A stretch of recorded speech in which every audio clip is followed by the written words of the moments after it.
This is Kyle Juszczyk, and you're listening to Nothing But Niners. This is Charles Haley. You're listening to Nothing But Niners. So now they've got to start from deep in their end of the field, and Garrison Hurst takes advantage of it. He takes the handoff, sweeps to his right, gets to the 20. He's in the 30. Needs to cut in. He comes back up the right sideline. Breaks a third tackle. Comes down to the 30. He's down to the 20. He's down to the 10. He's down to the 5. He's in the end zone. Touchdown! Touchdown! 49ers! 96-yard run from scrimmage. Garrison Hurst breaking tackle after tackle. Sweeps down the sideline. Throws off bodies like clothes after a marathon. Young, back to throw. In trouble, he's going to be sacked. No, gets away. He runs, gets away again, goes to the 40, gets away again, to the 35, cuts back at the 30, to the 20, the 50, the 10. He died. Touchdown, 49ers. Third down, Alex takes the snap.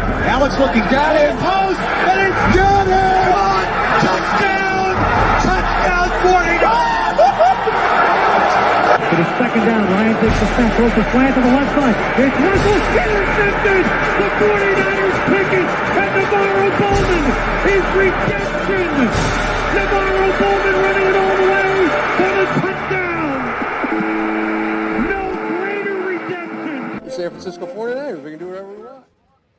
Click, boom! What's going on, faithfuls? It's your boy Mike from the Nothing But Niners crew, and guys, we are back. The calm before the storm is here, Tony, and it is time to open up the phone lines for the faithful. But before we get to any of that stuff, we got to run through some formalities.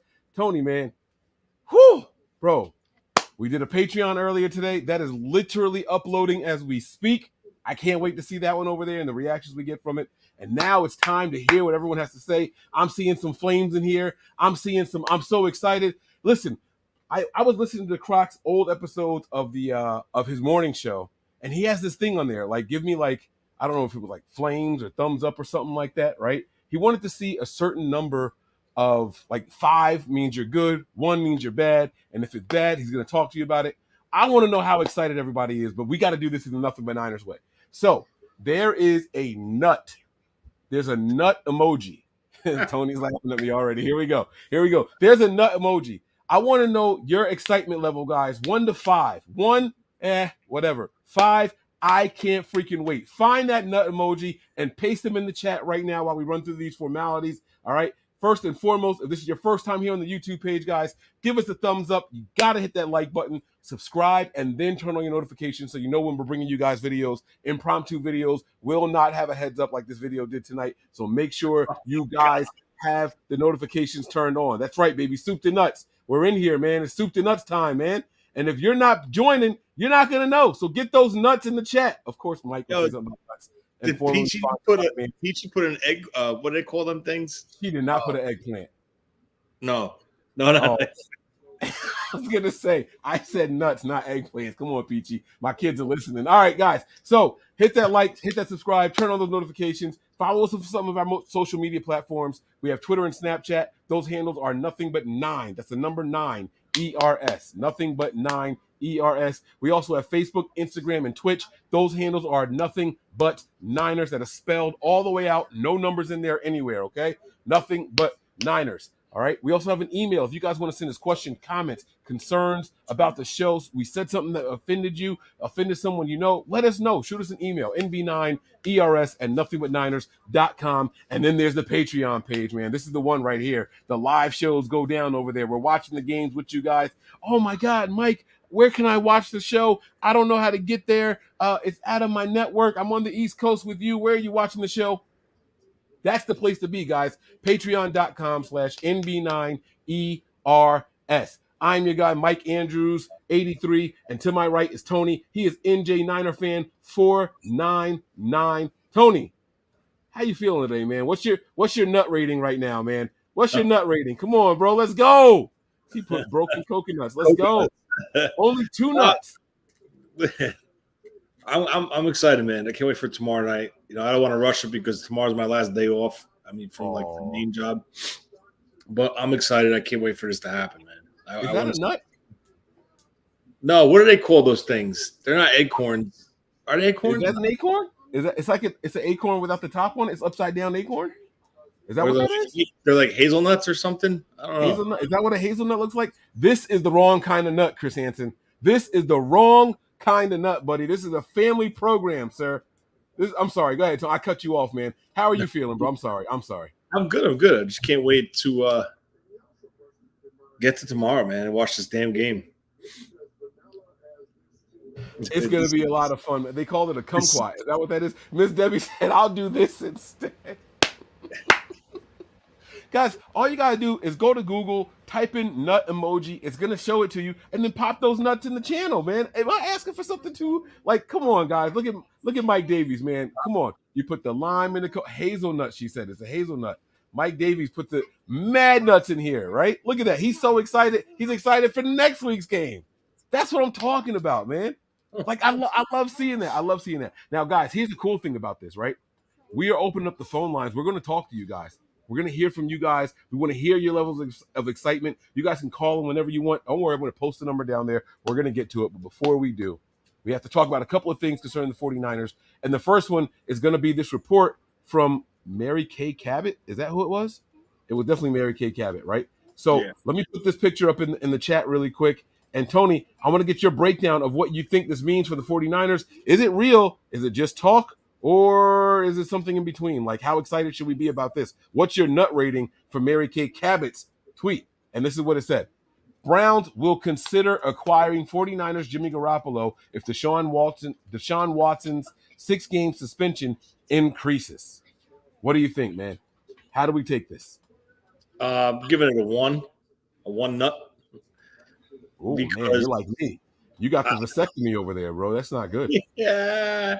No, all bullshit aside, seriously. This lady was on KMBR, and she flat out said there's no interest from the Cleveland Browns in Jimmy Garoppolo.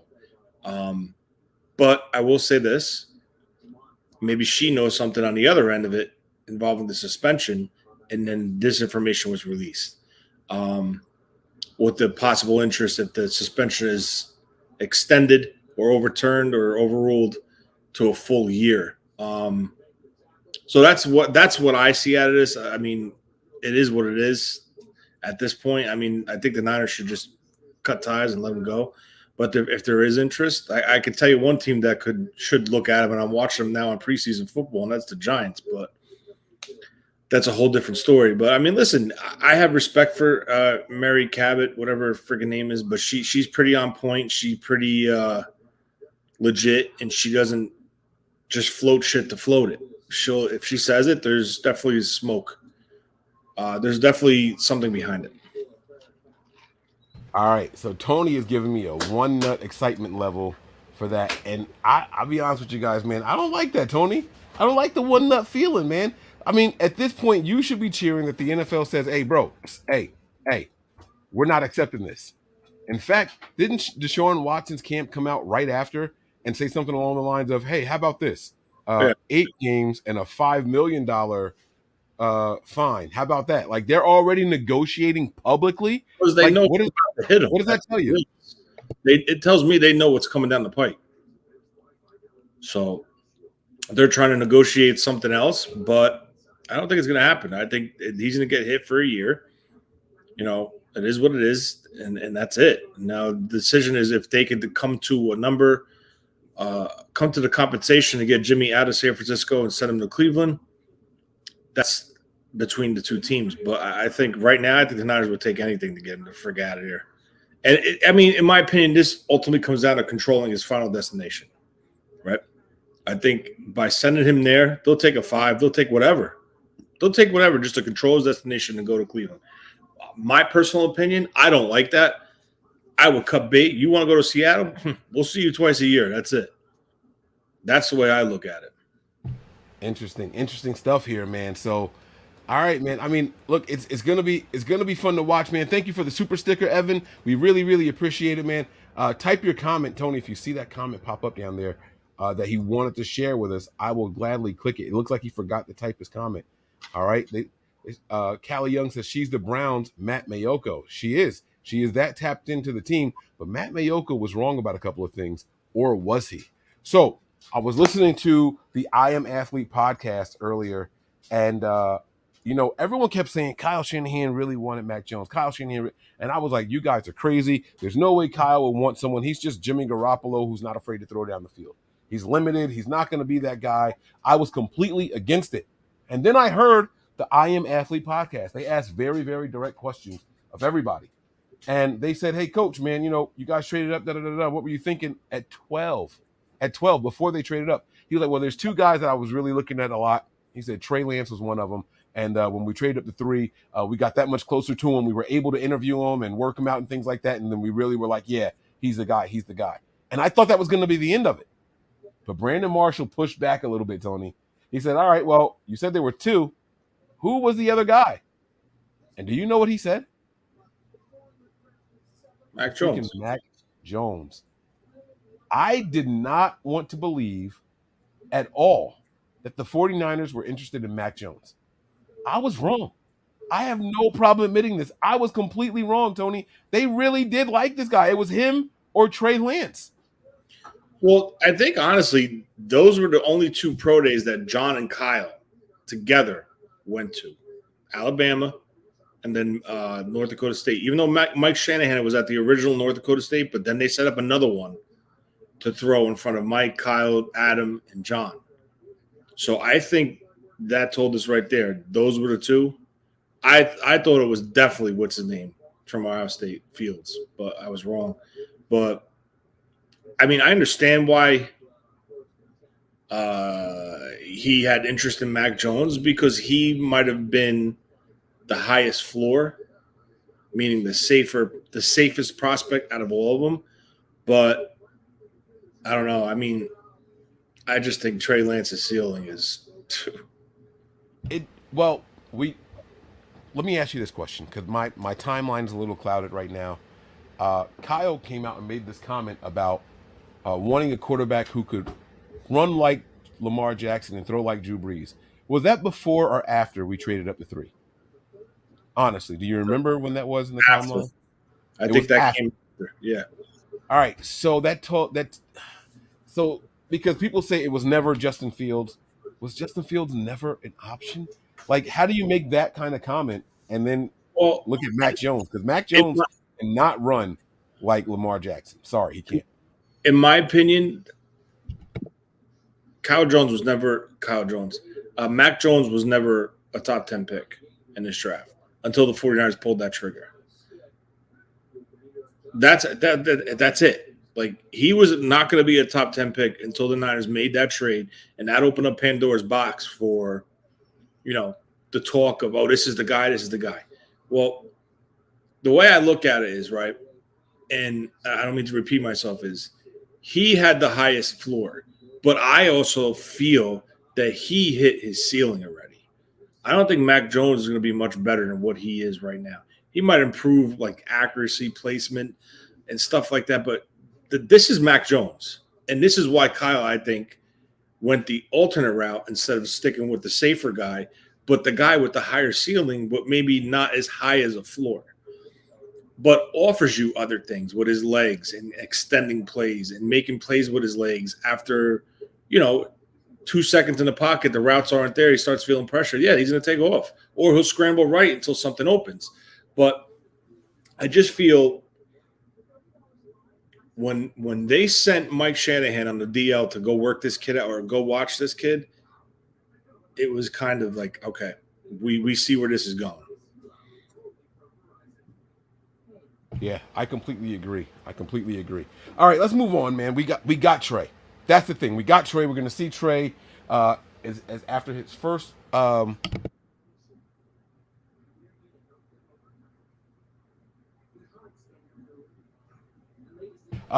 we got Trey. We're going to see him his first full off season as the 49ers quarterback. I can't wait to see how he looks in front of my own eyes. No more reading about it. No more looking at highlights. This is actually us getting to see a little bit of it after his first full off season as the 49ers officially starter. But there is a super chat here, and this is an interesting one here. Our guy Bruce, he says, so according to Bosa, if everyone stays healthy, we may have the best defense this season. But correct me if I'm wrong, our O-line sort of concerns me. Tony, what are your thoughts on this? Is he hitting on something here? Bosa said that? That's what Bruce said. Bruce said, Bosa said. He said, she said. Sally sells, she sells down by the seashore. Oh God. Yeah, I don't know. I mean, listen, you got to understand something. With our coach and Kyle Shanahan, he has the ability to take the weakness and make it a strength, or take the weakness and not make it a strength, but make it not a weakness. And like, I'll say it right now, and I know I might get roasted for this, but there's a reason why they drafted a guard or are looking for a new right guard to replace Daniel Brunskill. It's not because they need a new center. It's because they wanted to upgrade the position, right? So let's look at it. Let's look at the history, and this is all Kyle Shanahan. Let's look at the history, right? He plays his best game versus Aaron Donald. Am I right or am I wrong? He does every single time, it seems like. That skill set, or how much is that Kyle scheming Aaron Donald out of the game?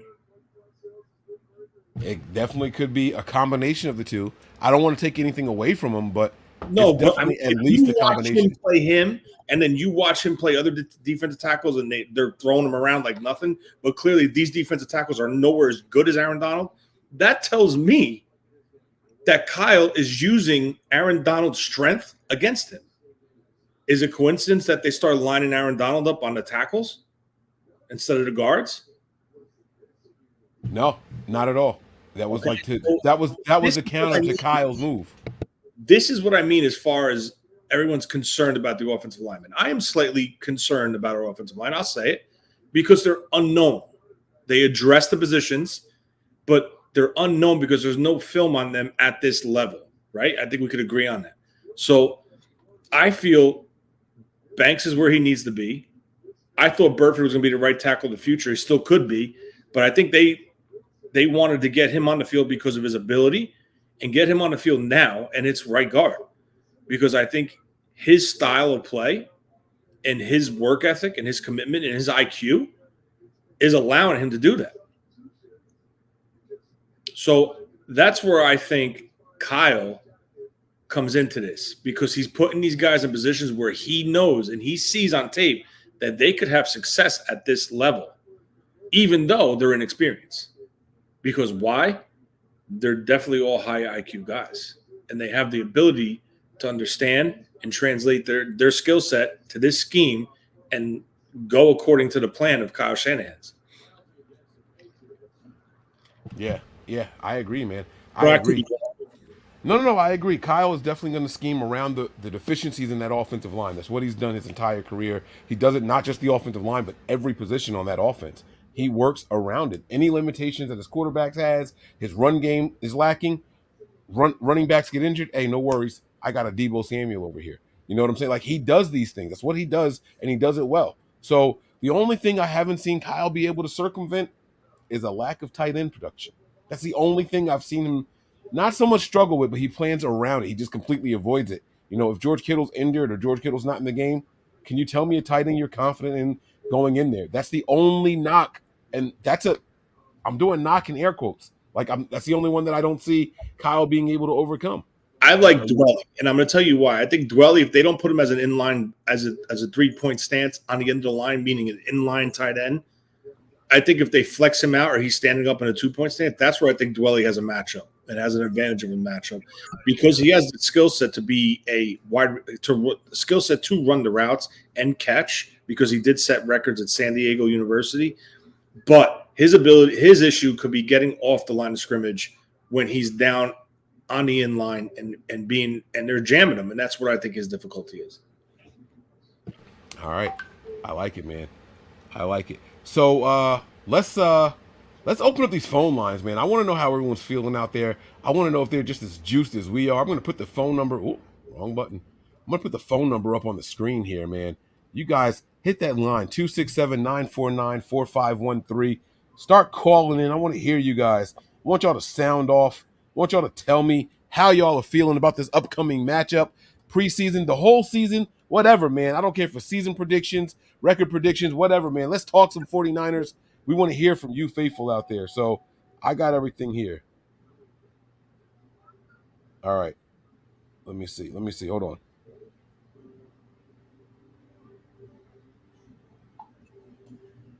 Right. Sorry. I got a lot of stuff going on all at the same time, and my family is a little bit in shambles. I got phone calls coming in. I'm sorry. Oh man. All right. So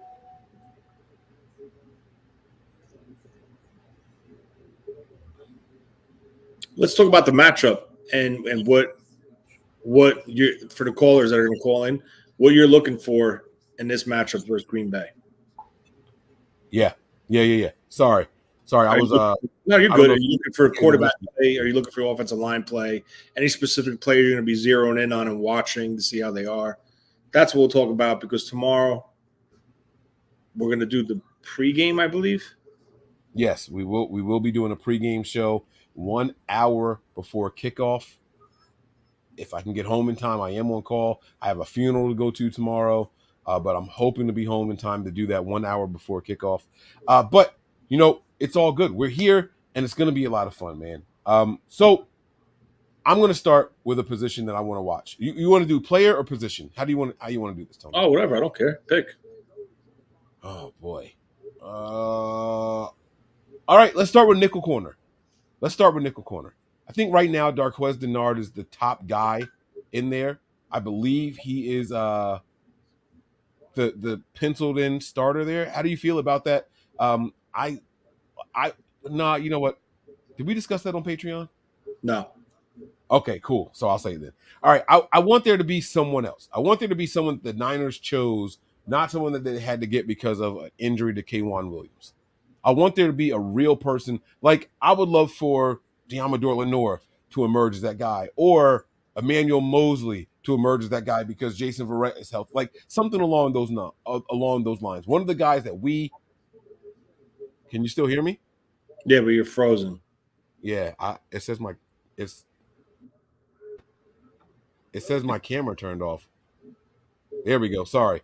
One of the guys that we picked to be that guy. That's what I want to see.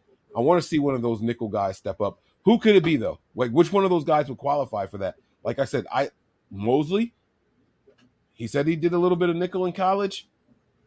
Lenore. I don't know. That's what people were saying. They didn't like Lenore on the outside week 1, so they said that he's the guy to go in the nickel. But I haven't heard about him getting any reps in nickel. No, Like, he's outside. have all practices been open to the No, public? I think there were a couple closed ones. What kind of changes do you think they're making back there? Is nickel one of the positions? I see Womack is the name in there. What do you think? I think Womack is going to be the nickel corner of the future, but is it this year? I don't know. I think the team was really impressed with Denard coming off the bench. I mean, coming off the street and prepping in 1 week to get up and ready to play the Rams, I believe. Yeah. Was that? Yeah. So that says a lot. His commitment, his fire is back, according to him, to his what was that? Instagram when he re-signed with the Niners. So that's what you want to see. You want to see someone that has that burning inside, that competitiveness inside, and they're looking to do it again. So right now, I think he's penciled in number 1. And a lot depends on, listen, where's Verrett? What's Verrett's status week 1? Right? Now, Travarius Ward could play the slot. He could play all 3 positions. He could play across the board. He could play the slot versus Cooper Kupp because actually I really like that matchup versus Ward and Kupp in the slot, in my opinion.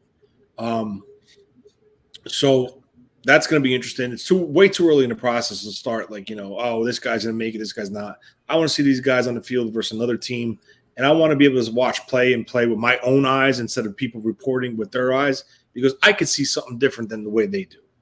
You know what I'm saying? Well, I want to get my eyes on this team and watch him. Is your phone on? Because I'm really shocked that no one is calling.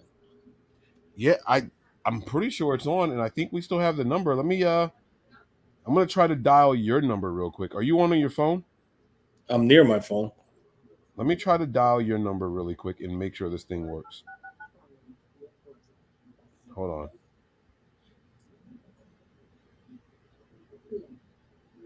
Let's make sure this thing is on. The line is active. Hold on. All right. I'm going to paste your phone number and try to call. Yeah, it's ringing. Is it the number that's on the screen? I got to see. Hold on. 949-4513. screen just went totally blank, and it kicked me off because my phone is hooked to my laptop. 9494513. Yeah. Yeah. Oh, and there we go. We got our first call. All right. You are on with Mike and Tony, Nothing But Niners. Who do we have the pleasure of speaking to?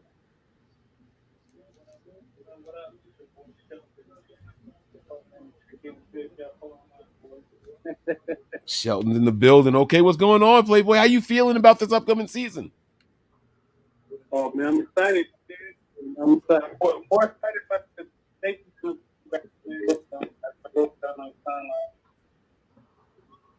All right, that was a little hard to catch. You said you're more excited about the safety group. Is that what you said? The safeties and the cornerback, the competition. I'm more excited about that field than anything. Got you. Okay. Now, is there anyone in particular you're excited to see emerge from that group? Oh, they said it's loud. Guys, look, I adjusted the volume. Let me know if it's still loud. I don't want it to be too loud. Is there anyone in the group in particular? Is it Talanoa Hufanga? You know what I'm saying? Do you want to see, like I was talking about, someone in the nickel? Like where exactly in the secondary are you looking to see something?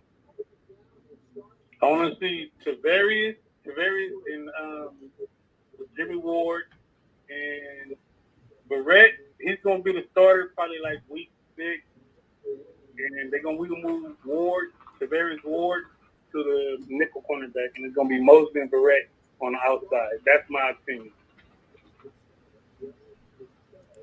Oh, I like that. Now, Tony, what do you think about that, Tony?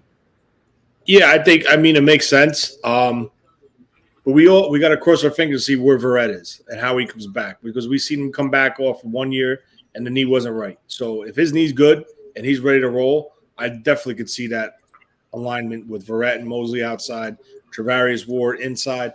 Like I said a couple minutes ago, I like the matchup of Travarius Ward versus Kupp in the slot. I really do, because it's got length, it's got speed, and I just like that matchup.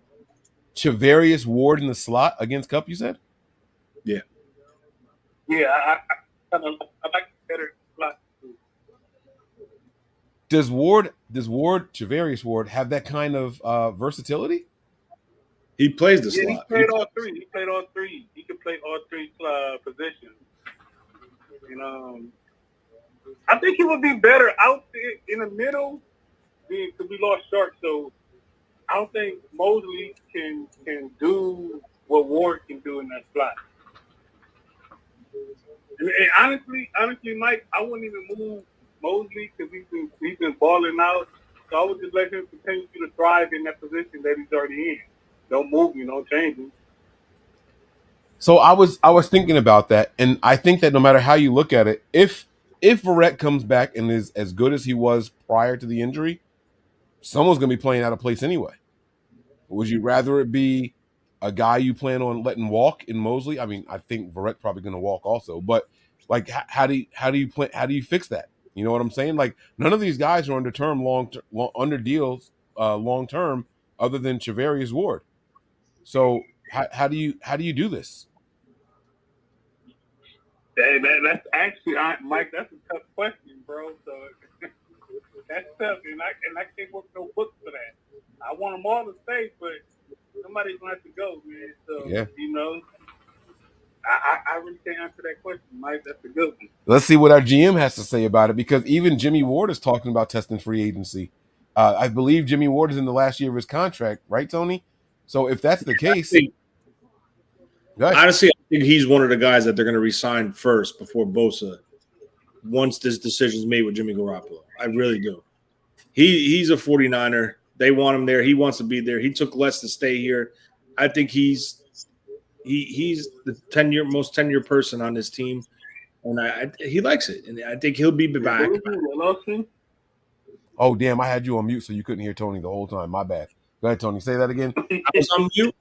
No, I had my phone on mute because of the feedback when he was speaking. Sorry. I think Jimmy Ward will stay here. I do. I think he could be potentially the guy that, remember, they like to do extensions on the last year of their deals. So I think once the Jimmy Garoppolo situation settled, I think they could use some of the money to extend Jimmy Ward on a deal. I think Jimmy wants to be here, Ward. And I think they want him here. So that's just the way I feel about it. He's a leader of the secondary. Everyone looks up to him. So I'd be okay with that. Hey, But as far as but Tony, let me ask, right? And you and Mike too, because you're a big Jimmy Ward fan. You know what I mean? You high on Jimmy Ward, but Jimmy Ward is a solid piece in our defense. But he needs for him to get a contract, a big contract out of 49ers. He got to have a playmaking year this year. Man, he can't just be making hits and he got to get interceptions. Man, he got to be a ball hawk. And I think it's time for him to be a ball hawk and stop being a hitter and throwing his body out there all the time and start looking for that ball more. Honestly, that's just my opinion. How important are the turnovers from the free safety position to you, Tony? how important are the turnovers for his decision to resign him? From the free safety position. Oh, I mean, listen, that's your ideal. So you want a playmaker at your free safety position. You want a guy that's going to, be a ball. But in this scheme, the way they play and the way they played in past practice with him and Tart, number one, they're interchangeable. They were interchangeable. I don't think they're going to be interchangeable this year. So I think he's going to be more solidified to a free safety role. But honestly, I feel with this defensive line and the linebackers at the second level and how well they're going to play and how gelled they are and experienced and everyone's on the same page, I think this could be a year where Jimmy gets a couple nice interceptions this year. Is he going to get 8, 9? No, I think he can get 4 to 5 this year with that pass rush if they stay healthy, knock on wood. Hey, that's what I'm talking about. With this defensive line and the linebacker core, the interceptions are becoming easy because the ball gonna have to come out of there fast. It's going to. They're gonna have to make a move fast, and our safeties gotta be on point, man, because the ball gonna come out. I don't know, man. It's a big year for me, for Jimmy Ward, for him to make a break if I pay him this year to say. And another thing you have to take into consideration with Travarius Ward, they're bringing in a solidified, top-notch corner, a very, very good corner who could play off. He could play press. He could play press man. He could play any way you want. He shows you that versatility, and he showed it in camp. So now you've solidified one side. Now the pressure is taken off of Emmanuel Mosley to be the number one guy. So right then and there, I think that's going to change their design in the back end because of the ability that they have on the outside. Now you throw Jason Verrett in this picture. I mean, this secondary could be up there with. I'm not going to say back in the day, but it could be the best secondary Kyle Shanahan has had with this team, in my opinion. Key word, so key word. It could be. That's the key word. It could be, but I don't. It's crazy, right? Because with this D line, we should be unstoppable, man. It's all about who the quarterback gonna pick on. What side are you gonna pick on? That's the whole thing. Who they gonna pick on? Correct. It's gonna be a weakness in the D that somebody's gonna find, and it's gonna be a rotating position, and I think it's gonna be that slot position, honestly. But that's enough for me. And then another thing, keep back of your head is they don't have to play safe in the deep in the secondary, in the safety position. They were playing safe, meaning they were playing cover 2 a lot of the times and protecting the deep ball because they didn't know how these guys would hold up. Mosley would do his job, but whoever was on the other side, whether it was Norman, whether it was Ambry Thomas, while he was getting his feet wet, but he came on strong toward the end of the year, they're not going to have to play that way no more. So they might change their philosophy on the back end, where they might go to a cover 3 and put Hufanga in the box with Jimmy Ward deep, with those 2 guys on the outside. You don't know. They're going to switch it up, and teams, offensive coordinators are going to have if these 2 guys could stay healthy, those 2 corners and that defensive line could stay healthy. In general, this whole defense, if they could stay healthy, it's going to be very tough to game plan versus the 49ers because of the versatility that they can play. They can play 2 deep. They can play zone. They can play man. They can play cover 3. They can play cover 4. They can play cover 6. They can play cover 0. They can play so many different things because now they have the personnel. And if you really want to get technical, you could take Jimmy Ward, bring him up, and start using him as a chess piece in the slot and put Travarius Moore back deep and team him with Hufanga. So they're so deep and they're so versatile. It's positive, man. Yeah, you're right. Because we can run dime. We can run dime a lot with the 4 corners and 1 linebacker, and have Fred maintaining that middle. We can do that. We can really mix this defense up, man, because we really got a lot of pieces. Yeah, I agree. Hey, listen, man, thanks for being our first caller tonight. We really appreciate it. Thanks for the support, and we hope to see you in the chat and back on the phone lines again soon, all right? Oh, yeah. All the time. Back again. All right, let's go, baby. Let's go. Boom. That's how you do it. All right. Let me see here. On the 49ers cutback, E-Man, Award, Ambry, Denard, starters on the outside, rookie Womack and nickel. Number 1 defense. All right, so Chris sent the text in. He says, hey, Chris here. I heard on the 49ers cutback that with E-Man and Ward out, Ambry Thomas and Denard were the starters on the outside with the rookie Womack in the nickel with the starting defense. Now, again, that could be them just trying some things. Tony, what do you make of that? They're just moving. They're just moving. They're just moving pieces to figure out who can play what, who's comfortable playing what, and they're trying to find out their versatility. And when it comes down to make that cut, they know what everyone's going to be able to do and what they have to offer. So if Denard's strictly on the inside and he offers you nothing on the outside, you could see maybe potentially Womack make it as the nickel corner on paper. Denard potentially get cut, and then that's where the Jimmy Ward situation comes in. Or if Verrett is back and healthy, that's when the musical chairs could start on the corners. So they want to know position versatility. If there's players that only do one thing and one thing only, if there's players that do multiple things and special teams, and this is the way they're going to create their 53. And this is what they always do. They always play that game where they can plug somebody in case of a situation, and they're just really good at doing it. All right, so this comment here from J-Tan is an interesting one, right? He says, Mike, we have young cornerbacks in the room. I'm going to ask you a question. I'm really interested to see what your answer is here. When's the last time the Niners were good with a bunch of young people in the secondary? Well, who do you consider young? I'm going to say 3 years or fewer experience, because heading in the next season, that's where we're going to be. That's one player on paper right now. Well, and that's Hufanga. Ambry Thomas will be in his 3rd year. Yeah, but no, I'm saying that of the starters. You got Travarius Ward, who's in the league, 4 years, 3 years? Yeah, so he's the only one. Travarius Ward is 4. Mosley's on his 4th. No, I'm talking about next season. I'm sorry. I'm sorry. Next season? Because we were talking about how there's no one under contract long-term except Travarius Ward, and Hufanga, I think, has 1 more year.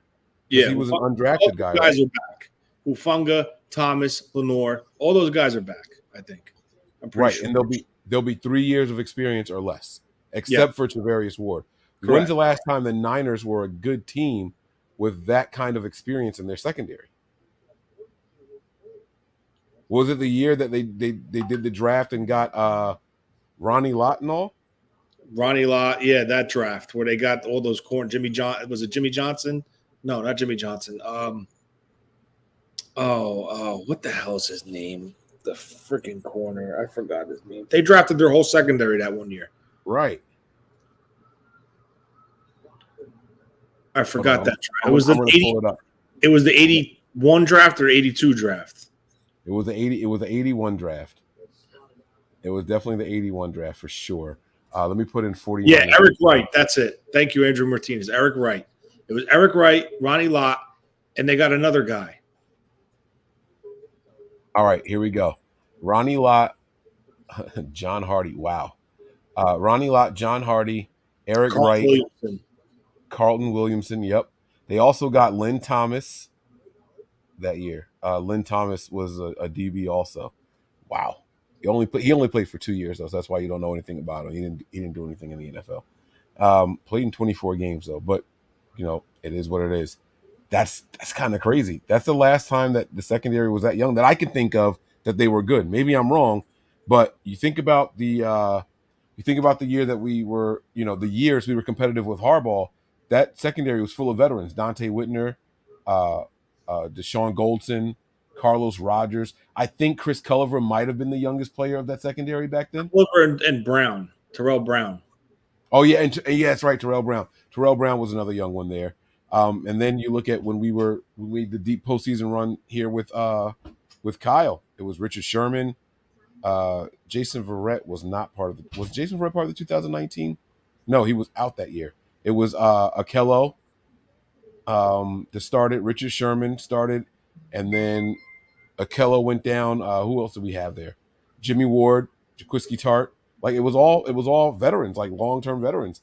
K'Wan Williams. We didn't have any guys just 3 or fewer years of experience. So it's I think it puts the 49ers in a really good position right now, right? So let's look at this. You have your 3 top guns in the secondary this year, right? Verrett, I'm pretty much I don't think they'll bring him back unless he rocks out this year. And I mean rocks out, but it's not going to cost much to bring him back. So what I think they're doing is they're evaluating the development of Lenore, Thomas, Womack, all those younger guys, right? They're trying to develop them and they're going to watch their progress. Now, here's the thing where they're able to do this and be slick about it because they could turn around and say, well, I don't like where we are right now with this development. I don't feel Thomas is ready. I don't feel Lenore is ready. So we could turn around and say, all right, man, let's talk an extension. So now you solidify that one corner just by bringing one guy back. You know what I'm saying? And you still keep the young guys to develop them. And it's not going to cost you an arm and a leg for Mosley, in my opinion. Right? It's better than going out and signing a corner for a high-priced deal when you already have somebody who knows the system and played and is produced in the system sitting right there waiting for you. And I don't think it's going to be a monster deal to bring him back either. Yeah, I agree. We got a text message here from Raphael. Call us. Text messages. Let's go. Oh, talk your shit. He said call us. Give me a thumbs up when you're ready to join, bro. I see you down there. Okay. He gave me the wrong finger, guys. It wasn't the thumb.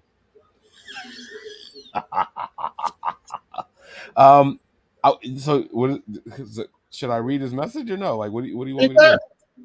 Huh? Go ahead, yeah. Oh, okay, all right. So what's going on, Mike and Tony? This is your boy Raphael. I'm excited as fuck for the season. If the 49ers can stay healthy on both sides of the ball, this 49ers team is going to be dangerous. I want to see Shanahan's offense live up to the hype. We know what the defense can do with them being a top 2 defense, but I want to see what the offense can do behind Lance.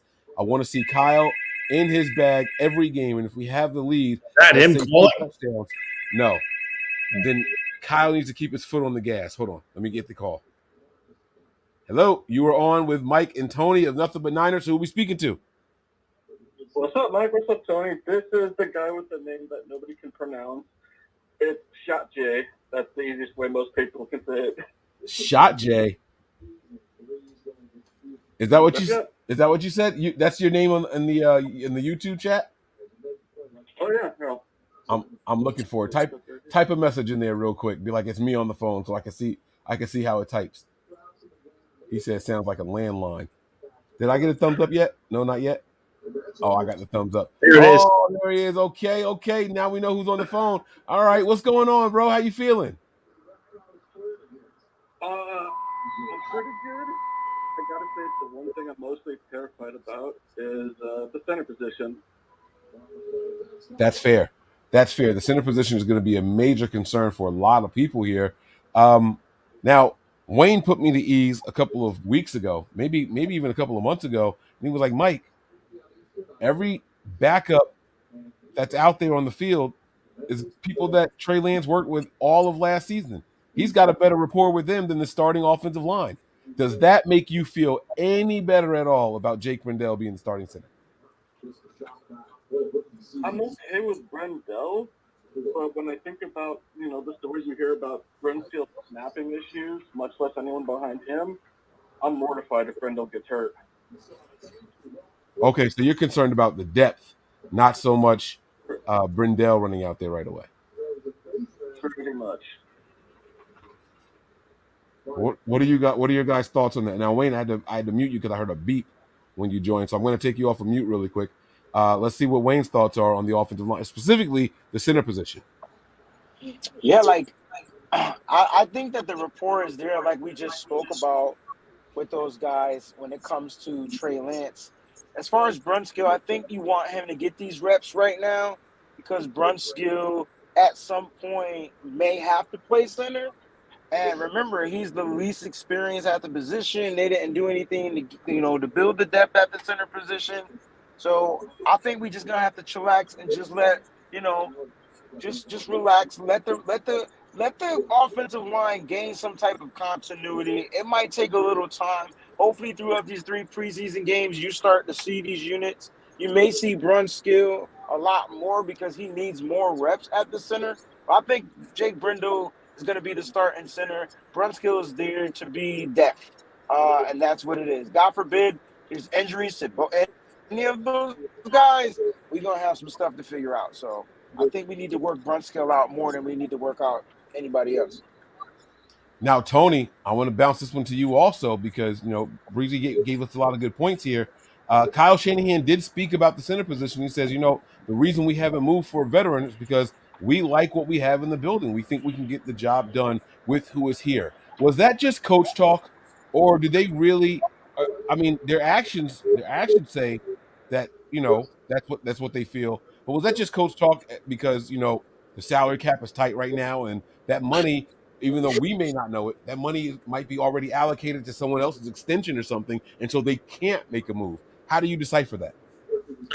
No, I think he's being honest about it. They see these guys every day. They've seen these guys every day for the last 2-3 years. I think they've seen something that they feel comfortable about with either A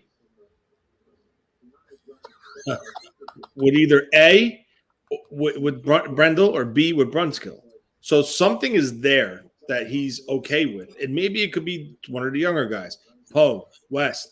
It could be something like that. But I think this team needs to get away from let's go get J.C. Treader for $8 million and put him in center. Oh, shit, he's a free agent next year. What are we going to do? You can't keep playing the roulette game with the center position. Now, the guards, I think they were smart about it. They went in instead of paying Laken Tomlinson. And it's not a knock against Laken Tomlinson. I love the guy. He was a great player. They traded a 5th-round pick for him and turned into a Pro Bowl starter. And the guy went out and got paid. But you have to look at developing now. And that's what they're doing with Burford and they're doing with Banks. So now the center position, you have the true veteran and the true center in Brendel, but you have Brunskill who could offer the versatility to try to play the center. But I am not comfortable, like the caller said, with him playing at all. I don't give a shit how good of a blocker he is. If you can't snap, don't play. Don't put him on the field because you don't want the ball going over his head, going short, and getting Trey Lance killed. You don't want that. You want a true center playing center. Tony, I wish you would just lie to me. Well, Shate, here, let me help you out here because Tony's right. Like, honestly, I don't really want to see Brunskill at the center position, if I'm being completely honest with you. That's why I'm excited about the 3rd and 4th quarter. That's where we're going to get to see guys like Donovan West go in there and play, and maybe we can find that diamond in the rough. I compared Donovan West to another Hall of Fame center. I think he's in the Hall of Fame. Maybe he's not yet, but Jeff Saturday.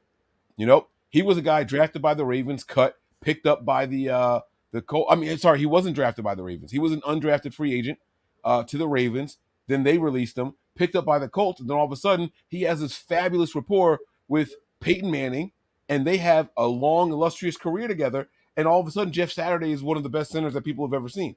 Why can't that be us with Trey Lance, the 1st-round pick, like Peyton Manning, and Donovan West, the undrafted center, like Jeff Saturday? Why not us? That is the question I've been asking for weeks on this show. Why not us? I think it's going to be us. With this current regime, we have the reputation of not being able to just draft and develop really good linemen. I'm not saying I put any stock in that necessarily because honestly, I don't know. I wouldn't say I'm at all qualified to make that judgment, but that seems to be the prevailing theory. That's interesting. Guys, what say you? Let's go to Tony and then back to Breezy there. Does this regime struggle to not find linemen because they find veterans all over the place? Mike Person, they find guys that come in and do a suitable job, but he's specifically talking about drafting and developing offensive linemen. Is this a flaw in the 49er system? Let's talk about it, Tony.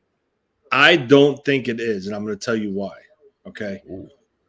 They never had the opportunity to take 2 guys, sit them for a complete year, and then install them as starters in the following year.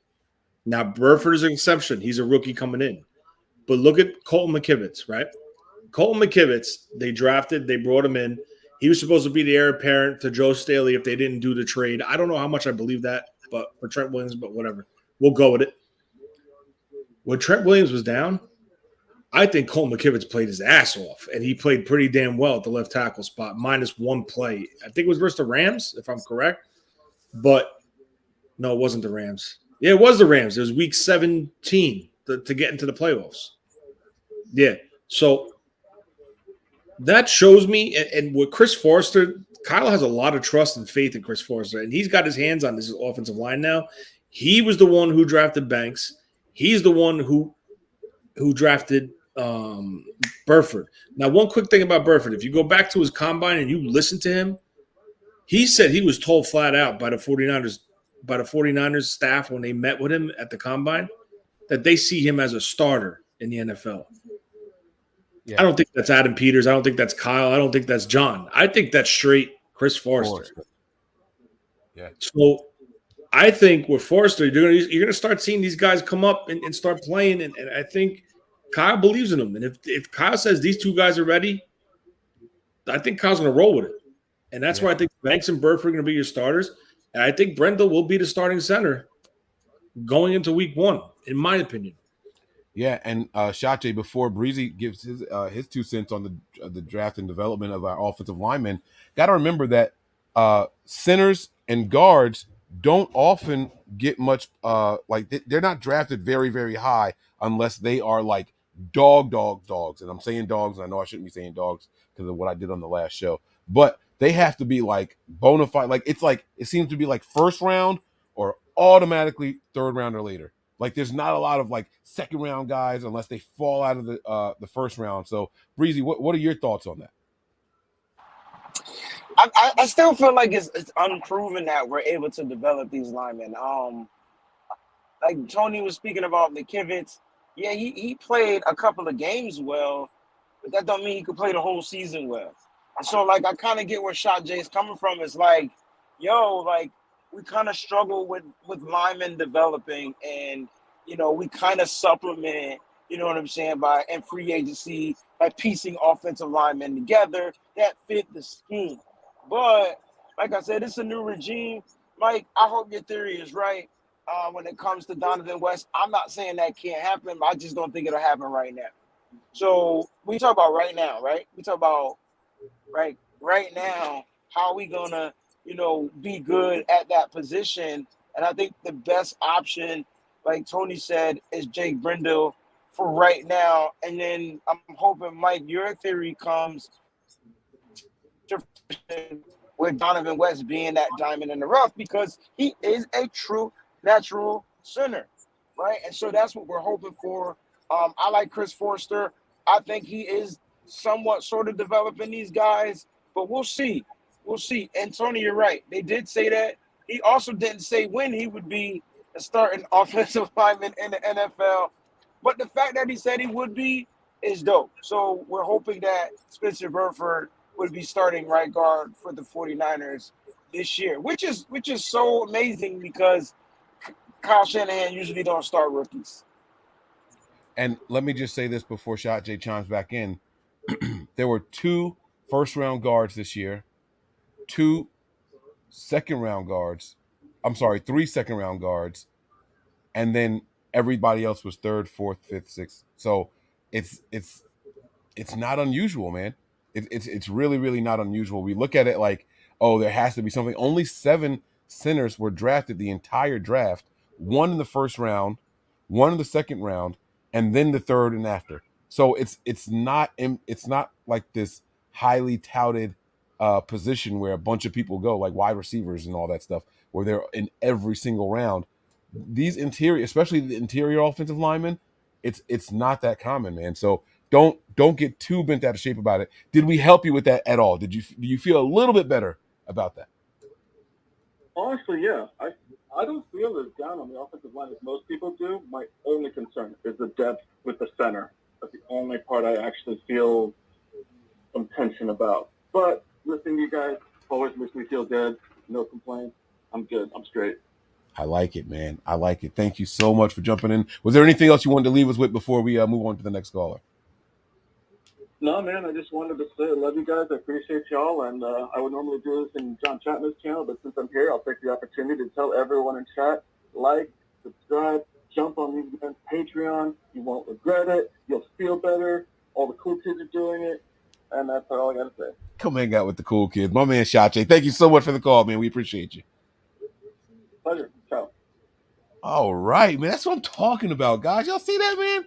Let's go. By the way, did you guys know that there's still people who have not signed their deals yet from the draft? Did you guys know that? Is our whole draft class signed yet? Do you guys know? I don't know off the top of my head. Did No. Danny Gray sign his deal yet? I don't think so. He wouldn't be on the field.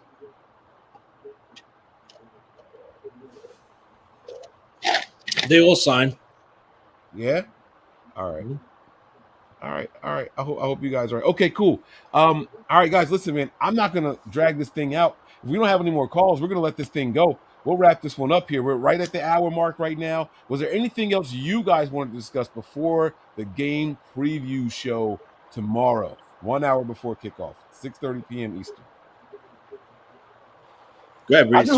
I just want everybody to bring the energy, yo. I don't care if it's a preseason game. Treat this shit like it's a game.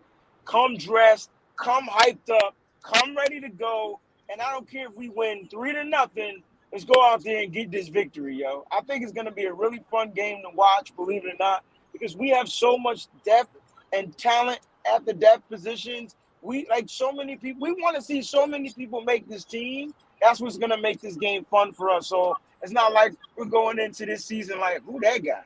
We know every freaking player on this 90-man roster. We know them like a can of paint. I think this is the first season I know every player, yo. Like first name, last name, how to spell it, where they was born, what town they from, like everything. Like because we are super invested in the talent and on the depth on this roster. So it's gonna be a really good preseason game. Make sure you guys are tuned in. And don't forget, make sure you guys join the Nothing But Niners Patreon so that way you can watch the game live. I'm going to be at my gig right on that Patreon watching the game. I like it. Hey, by the way, before Tony gives his final thoughts, man, I wanted to read the rest of Raphael's text message to us because I think this is something that we all want to see. Oh, shit. Somebody else called in. See? Look at that. I got ready to read it. Let's see. Hold on. Let's see what we got here. Hold on. Now, the question is, how do I answer it? It's not showing up as a call. Where? Oh, there it is. You are on with Nothing But Niners. Who are we speaking to? We're talking to Rick from Chicago. Rick from Chicago? Yes. Chi-Town in the building. What's going on, Rick? How you feeling? I'm doing great. I just cannot wait to see the Niners when they come here to Chicago. Oh, man. Week 1 is going to be a big one. Are you going? Oh, yeah. Yeah. We got tickets 6 months ago. Y'all were ahead of it. All right, that's what I'm talking about, man. Now listen, man. What do you got for us, man? How you feeling about everything? Are we going to the Super Bowl this year? Just give me a yes or no on that, and then you can tell us what you called for. I don't know, Mike. I don't leave it like that. I don't want to get hurt, and then like we always get hurt. Let's just leave it like it is. Let the cards fall where they fall. Okay. All right. I like that wait and see approach. Let's calm it down, tone it down a little bit. I like that, man. All right. So, what you got for us tonight? Look, Mike, I'm going to tell you something. Are you going to? I got a question to ask you. You going to be there at the Soldier Field in Chicago? Not me. No, I will not be going to that game. I'm going to the home opener against Seattle, and then I'm going to the December 11th game against the Buccaneers. Those so far are confirmed. What about Breezy? I'll be there, baby. In living color, baby. Because we're going to whip some Chicago's asparagus. Okay. I don't know when you're going to be at, but I hope I can bump into you and say hi to you. I know Wayne got some. You have some kind of itinerary. Where you going to be? You going to be at the meet and greet or something? Like, tell them where you going to be, bro. You and Chapman got something worked out, don't y'all? Yeah, we got the 49ers Rush Road Trip show. We're going to be there. We're going to be doing a lot of giveaways, signed jerseys, all that type of stuff. Just hit me up on the DMs or somewhere, and I'll make sure you get all the information. But we're going to be at the party, the tailgate, you name it. I'm going to be there. Rich, do you have Twitter? No, I don't. All right, so this is what you want to do. You want to go to 49ers Rush podcast.com. That's it, right? I said that right, Breezy? 49ers Rush Rush Road Podcast. Trip. No, Oh, 49ers shit. Rush Road Trip.com. Not podcast. 49ers Rush Road Trip.com. Sorry, John. I messed that up. 49ers Rush Road Trip.com. And they're going to, all the details for the meet and greet and all that stuff in Chicago is there. That's where you're going to find Wayne Breezy and John Chapman and Fred Warner. I want to say hi to Tony. He's very quiet. I'm listening to you talk. That's all. So Tony, every time I see you, you're so quiet. Yeah, I'm quiet. You're cool, Tony. You're cool. Tony ain't quiet. If you say something that piss him off, bro, I'll tell you what. That boy Tony turned into a freaking thing or something, yo. I'll be like, go ahead and make Tony mad. You get a different Tony. He ain't never lie. He ain't never lie, man. All right, that's what's up, man. Hey, Mike, I've been a 49ers fan for 43 years. Ooh. What's your favorite? I tell you what, don't give me just one. Give me your top 2 memories of the 49ers in the last 43 years. Oh, man, the catch from Dwight Clark. Damn, you remember that? Yeah, I seen it. Oh, man. I was still on my daddy's scrotum, so I definitely didn't see it. I saw the replay. I appreciate it. I celebrated 8-7 with everybody else. You know, we did the show and everything on 49ers Hive, so I celebrated with everybody. I wasn't there though, man. I don't remember seeing that. All right, so that's number one. That's gotta give you chills because I rewatched that game recently. Actually, on 8-7, they showed it on NFL Network. I rewatched that game in the back and forth. Knowing that the Niners had not beaten the Cowboys in the postseason and all that, and then the Cowboys get that lead with less than 2 minutes or something like that in the game there. The Cowboys had a nice little lead, and the Niners marched down the field and make that catch, man. Oh, my God. I was watching that, and I was like, holy smokes. Like, Shanahan calls plays like this guy. They were doing end-arounds in that last drive to score the touchdown. They were tosses to wide receivers out of the backfield. Like, it really looked like a current Kyle Shanahan drive. It was like a thing of beauty. I got chills watching it and seeing how similar those games were to how we were last year, trying to win and progress in the postseason. Hey, Mike, I'm going to tell you, Trey has potential. Trey has what? He has potential, Trey. Oh, potential. Okay, potential. I got you. Yeah, he has a lot of potential, man. Absolutely. Yeah, I want to tell you something. You remember when Joe Montana came from Notre Dame out of college? The whole team, they went to the Super Bowl that same year. See, you saying that, but again, I was in the scrotum. I was still swimming with 2 million of my siblings. Yeah, but you got to understand what he's saying. You got to understand what he's saying and what he's saying. That's exactly what he's saying. He's just trying to tell people, wake up and smell the coffee beans. Wait, but Joe Montana didn't go to the Super Bowl in his rookie year? Yes, he Neither did. did Trey Lance. Out of college. No. Now I'm not crazy. I know I'm young. I'm probably the youngest person on the show right now. They said I'm still wet behind the ears. I've been taking the paper towels, trying to dry it off, trying to get the moisture from back there. I don't like Similac and none of that stuff, but there's been no rookie quarterback to win a Super Bowl. That hasn't happened before. That is correct. Mike is correct. Right? Okay, all right. But I know Joe Montana went to the Super Bowl. Yeah, he yes. That was the Dwight Clark year. Go ahead. Go ahead, Tony? I think his first year as the starter. Oh, first year as a starter. First year as a starter. Oh, okay. All right. Whew. All right. Now that's different. Now y'all got me hyped. Okay. Now you look at Trey. He's going to be the starting quarterback this season. Anything can happen. Okay. So you saying that there's a chance you think we can get there this year? I wish I could go back and watch that whole season, like, because I don't remember the 1980 season, the 81 season. What was Joe Montana like throughout the regular season? I'm just curious to know. Like, was he that guy? I don't know. I was just born, so if he was anything, I was out of the scrotum. If he was anything like that game that I watched, he was very Jimmy Garoppolo-esque. He was up and down. Some clutch throws over the middle, some very inaccurate throws down the field, some some turnovers, some interceptions that made you scratch your head and be like, "Yo, what are you doing?" I'm just talking about that one game. I rewatched that whole game, and I think I text Tony, or maybe I text the group, and I was like, "Yo, this looks like Kyle Shanahan working with Jimmy Garoppolo this year." Now that was Montana's first starting season, but not an 8-year vet. But that felt like that game. I text somebody that. You know what I'm saying?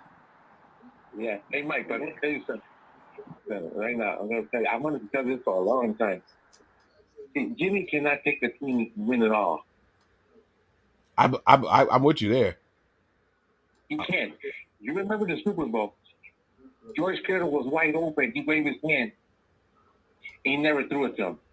Yeah, happened a couple times, man. A couple different players, not just Kittle. There was a lot of people open. I remember I don't want to start bashing. This is gonna Tony smiling now. Look. He said you say something to piss Tony off, he's not quiet. You make Tony happy too. Tony gonna jump in there. I don't want to turn this to a bashing Jimmy G. Nah, I'm good. I'm not saying anything.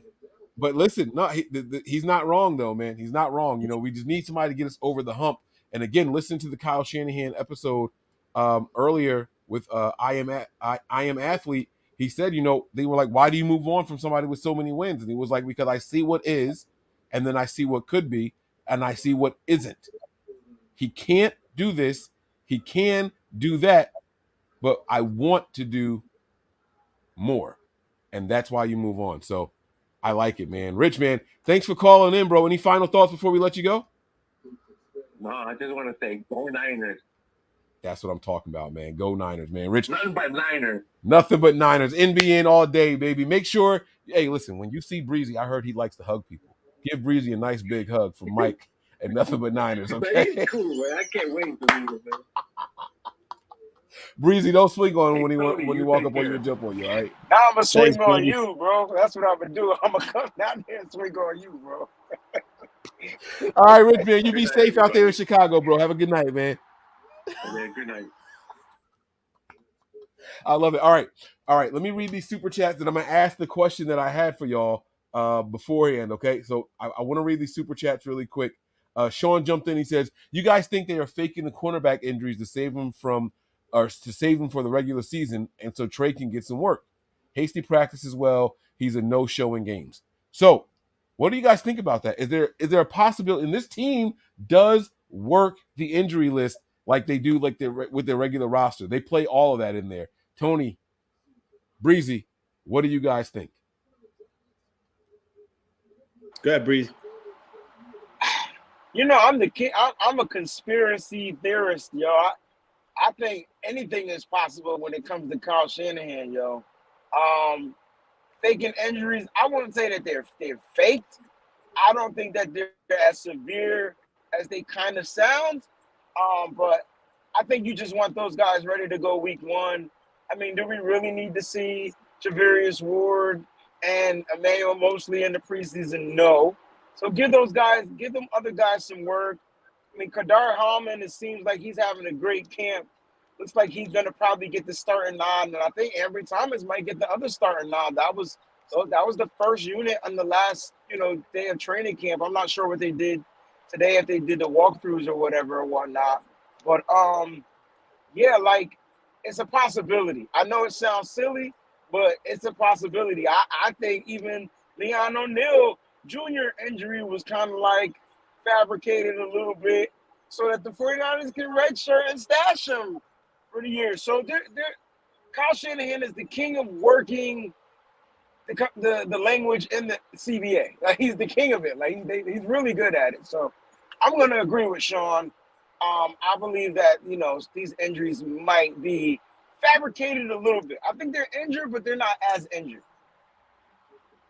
Okay. I agree with it, definitely. I definitely think if this was week one, they'd be playing both those guys.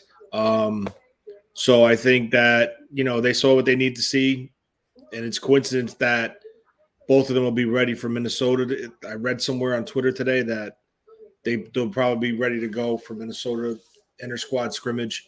So, I mean, I'm not concerned about it, and I also think they want to see where they're at behind those two guys, with Ambry Thomas, with Lenore. They're also very high on this Kadir Holman kid. Everywhere I read about him, I keep seeing his name pop up. something's there with him. So they want to give him some run. Maybe he might even be starting opposite of Ambry Thomas tomorrow. We don't know. But this is about developing behind your starters, and this is why I think they did this. So I'm not concerned about the injury. I do think this is a game being played by Kyle and John, and it's part of the process, man, because you're short one preseason game, and you want to see these guys in action. So this is what you got to do.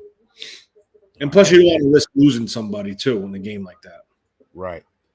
Hung Fat says, Mike, will you be on 49ers Hive post-game? I will not. The first post-game I'm going to be on is the Wayne Breezy Network, and then the overreaction following the pressers will be here exclusively at Nothing But Niners, baby. So that's where we're going to be. That's where I'm going to be. All right, now, another super chat here from Mark. He says, I know this might be a sidebar, but how do I watch every game being that I live in Maryland? What do y'all use? Well, You can buy Sunday ticket, or you can hit up us in the email. Hit us up an email. There's some alternatives, man. Or for just $5 a month, you can watch live on the Nothing But Niners Patreon. I mean, that's what it comes down to. We're live over there every game, every day. There are some other ways to do it. If you guys are familiar with Fire Sticks, Cody is a free app, and if you get the right build on it, there's some options there. You just have to deal with some inconsistencies, maybe some streams not being what they say they are. So hopefully that helps you out, man. But honestly, man, I mean, look at this. You just did a $20 super chat, right? That's 4 months. That's the whole football season right there. Just join us on Patreon and you got it. Boom. It's going to be right there live. And you get to interact with everybody else that's in there. We all talking shit to each other the whole time in the chat. So maybe that's the way to go, Mark. Let me know if that helps you out, all right? And then you'll get to see that Tony ain't quiet. That motherfucker, Tony be. Woo! Tony start cursing more than Breezy during the game. I don't know how he's going to be this year. Now that Jimmy's going, I don't know how Tony's going to be this year, man. I'm interested to see. That's a good point, Mike. That's why I'm going to be right there with y'all, tuned in, so I can get that shit exclusively. I'm recording every moment. Tony about to be famous on TikTok.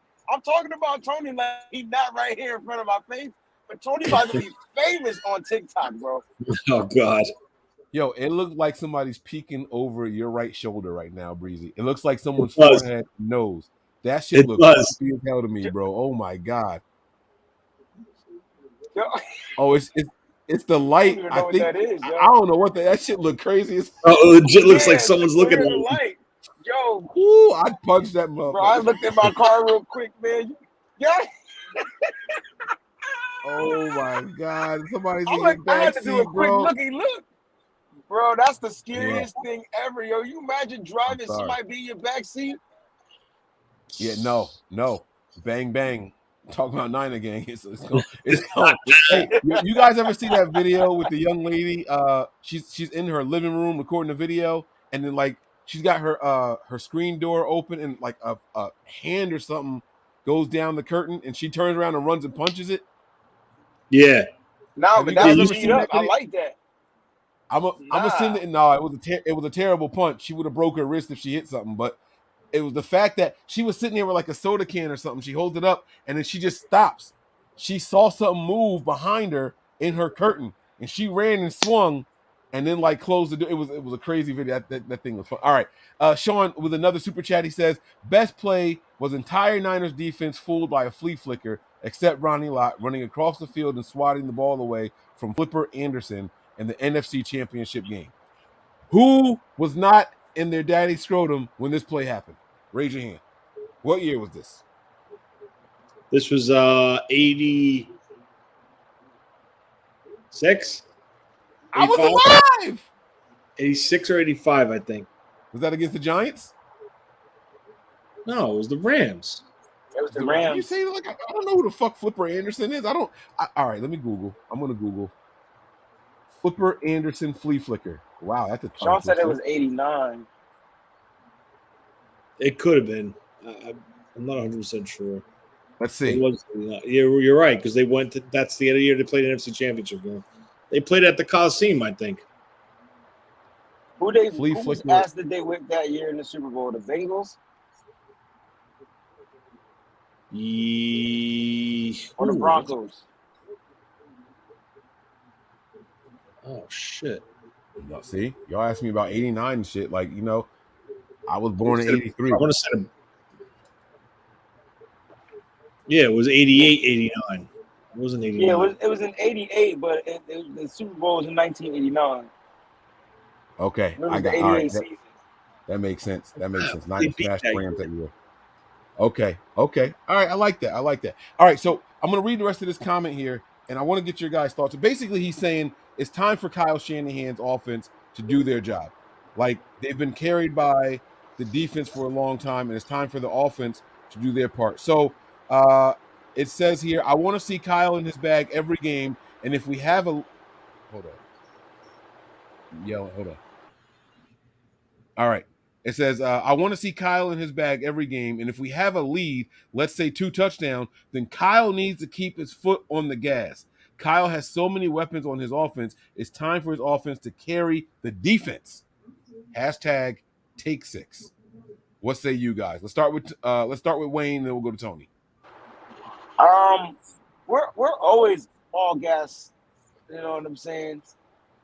And for some reason, like Kyle I think not having a limited quarterback allows Kyle Shanahan to be more gassy when it comes to his team. You know, I'm hoping Kyle develops that I'm gonna put my foot on your throat type of joint and never look back. Like we deserve, as a fan base, we deserve one of them seasons where they just score, where the defense be so rested that they get sacked every time they go out because they got all the energy in the world because the offense is putting up points. And we just deserve a season like that. I don't know if it's going to be this season, but I'm kind of with him. I think that I would like to see Kyle all gas, no breaks, go in, go hard, or whatever. And that doesn't mean he's going to score on all drive, because you also know that Kyle Shanahan is a premeditated, I got to do this play to set up 50 plays at the end of the game. Like, he's that type of a head coach, type of a coordinator. So we kind of got to, it's always going to have some type of slow to it. But once the team gets in a rhythm, I want the rhythm to never stop. I want it to keep going. Put up as many points as you can until the clock says 0-0. I don't care what kind of taste you put in somebody's mouth. I don't care how bad they think you are. I want to be a bully. I like it. Tony, man, what say you, man? We've seen Kyle get a little lead and get conservative. Was that due to the limited quarterback play, or was that because he didn't want to show too much? What say you, Tony? What do you think it's from? Be honest. It's not. Come on. What do you think it's from? I think it's a combination of both. I think it is not wanting to show too much, and I do think it was because we didn't have a quarterback that could take advantage of a play caller's killer instinct. You know, exactly. when you have a 2-score lead and everyone's expecting you to run, you want to take that shot and put the game out of reach so you can put your backups in there and keep everybody else healthy. But on the other hand, on the flip side of that is, if you don't hit on that, you're exposing your defense. Perfect example. Yeah, they get tired, right, Tony? Very tired. Gassed. And we've seen that in a couple. Bowl. Yeah. It happened in their Super Bowl against the Patriots too. The Falcons Super Bowl. Yeah. So you guys are absolutely right. Absolutely right, man. All right. And Peachy says here, smash that like button for my NBN fam. Peachy's doghouse reaches over here as well. Uh-oh. Y'all better not get in trouble, man. Y'all don't want to feel the Peachy wrath. You don't want that. Y'all don't want that. So hit that like button for your sake, okay? I've seen Peachy cuss people out, and the angrier she get, the more her accent comes out. The y'alls and I ain't doing it tonight, but yep. You stayed on the good side too. You must have done something recently. What you do? You can tell me. I won't tell nobody. Just between us. I didn't do anything, but I'm just gonna say, don't get into that doghouse, because ain't no way out. All right, I like it. All right, Tony, man, give me your final thoughts. Wayne gave us his already. And we got you guys comments on the comment from Raphael. Give me your final thoughts, bro. Shit, I just can't wait for tomorrow night. You got to lower your expectations for tomorrow night. It's not going to be. Could you remove that? Because I'm like, I can't see you. All I see is smoke coming out the bottom of the screen. You were talking. I wasn't saying anything. No, but we have to lower our expectations for tomorrow. What to expect from the 49ers on tape, in this game.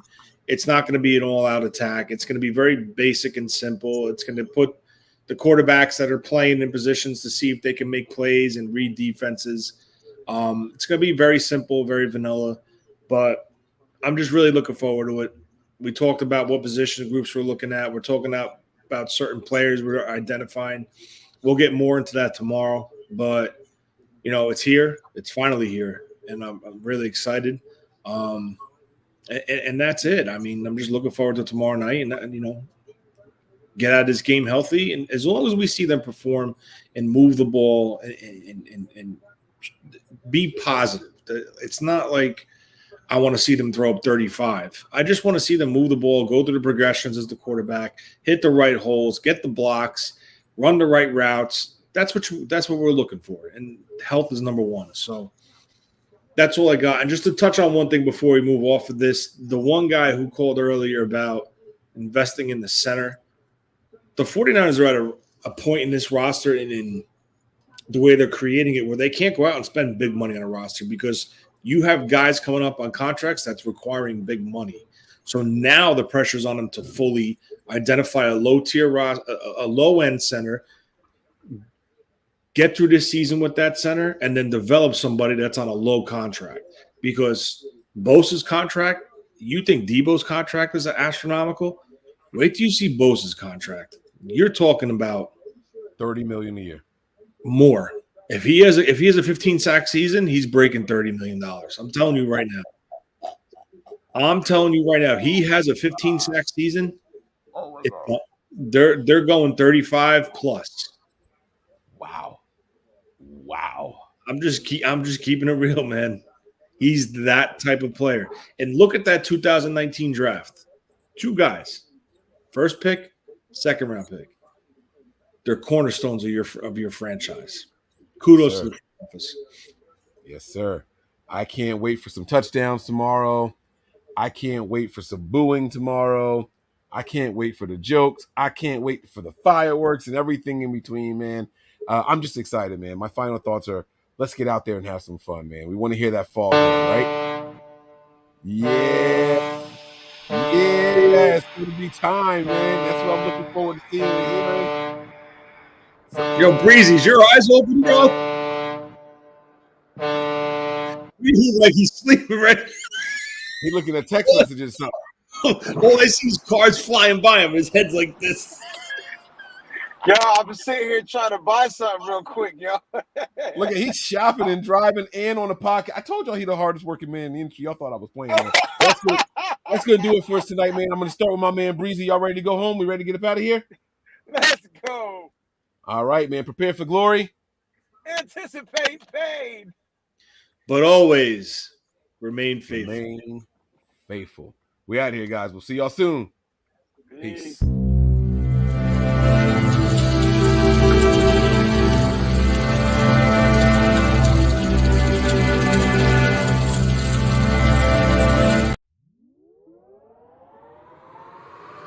We all gas, no brakes, pumped up, no fakes. We spinning, we winning, we high stakes. We never miss, we all makes. Look at us dudes trying to prove, bringing you news with nothing to lose. Mike, Nick, Tony, Wayne, Method Man, we bring the pain.